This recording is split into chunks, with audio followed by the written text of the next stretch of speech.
2002లో meditation నేర్చుకున్న తర్వాత 2003లో ఒక మాస్టర్ కలిసాను. నా ఏజ్ అప్రాక్సిమేట్ జీవన్ మాస్టర్ అనమాట. ఓకే. తను నాకు గైడెన్స్ ఇచ్చారనమాట. కొన్ని మెడిటేషన్ రిలేటెడ్ క్వశ్చన్స్ ఏమున్నా కానీ తను భలే ఈజీగా ఆన్సర్ చేసేవారు. అంటే వాటి లోపల చాలా కాన్ఫిడెన్స్ ఇచ్చేలాగా, చాలా ఫ్యూచర్లో ఎంత అంటే ఎంత గ్రిప్తో చెప్పాడంటే ఆ సెంటెన్సెస్ కానీ చాలా ఆత్మవిశ్వాసాన్ని మనం మేలుకొల్పేలాగా చెప్పారన్నమాట. తను చెప్పిన ఒక కొటేషన్ ఏం చెప్పారంటే, ప్రబోధ్ నాకు అంటే అనవసరమైన భయాలు కానీ ఎవరిని ఏదైనా చేసేస్తారో మనం ఉంటుంటాయి కదా, అలాంటి వాటన్నిటిని చూసి అబ్జర్వ్ చేసి తను ఒక మాట చెప్పారు, ప్రబోధ్ బ్రహ్మ విష్ణు మహేశ్వరాదులు వచ్చినా కానీ నీ వెంట్రుక కూడా వాళ్ళు టచ్ చేయలేరు నీ పర్మిషన్ లేకుండా అని చెప్పారన్నమాట. అదే మనకు ఇచ్చిన భగవంతుడు ఇచ్చిన ఫ్రీ విల్ అని చెప్పారన్నమాట. స్వ ఎంపిక స్వ ఇచ్చ అనేది ఉంది కదా, కాబట్టి ఎవరో మనల్ని ఏదో చేస్తానని కంగారు పడాల్సిన అవసరం లేదు.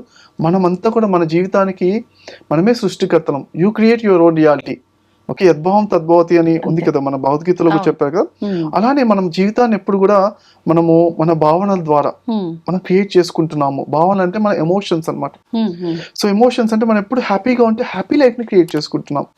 ఎప్పుడు కొంచెం సాడ్నెస్ తో కానీ అంటే కొంచెం నెగిటివ్ ఎమోషన్స్ అంటే అలాంటి లైఫ్ ని మనము క్రియేట్ చేసుకుంటున్నాము అనే ఇలాంటివన్నీ.